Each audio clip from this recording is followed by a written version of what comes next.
sides present their case to the court, it might be helpful to show something to emphasize a point or clarify confusing information.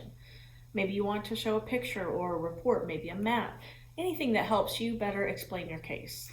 To do so, it must be properly authenticated for the court to rule it as admissible or allowable, so the trier of fact can consider its impact on the case.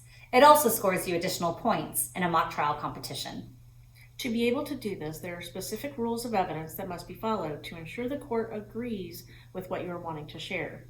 Rules of evidence are the legal principles that govern the proof of facts in a legal proceeding.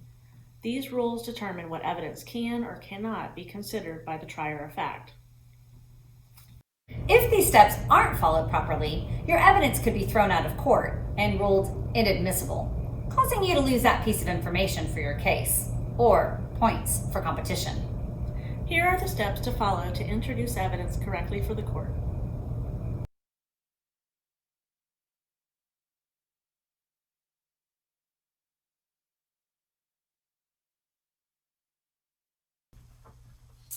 Your Honor, I'm tendering to opposing counsel what has already been marked as Prosecution Exhibit A. Your Honor, permission to approach? Permission granted. Officer Lannister, do you recognize this? Yes, I do. And what is it can you explain it for the court? Yeah, this is my police report from the night of the crash. Do you see any changes or alterations to it? No, I do not. Your Honor, at this time, I would like to enter into evidence what has already been marked as Prosecution Exhibit A.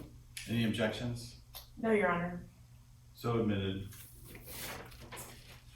Now, Officer Lannister, according to your report, what was the cause of the crash?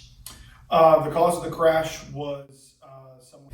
Once evidence has been properly authenticated and accepted as evidence for the court, everything in it is considered fact and can be used or referenced by either side at any time. You are also welcome to enlarge it to make it easier for the trier of fact to see it.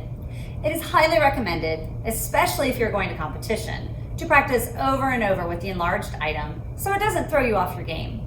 The more effectively you utilize evidence, the more points your team can achieve.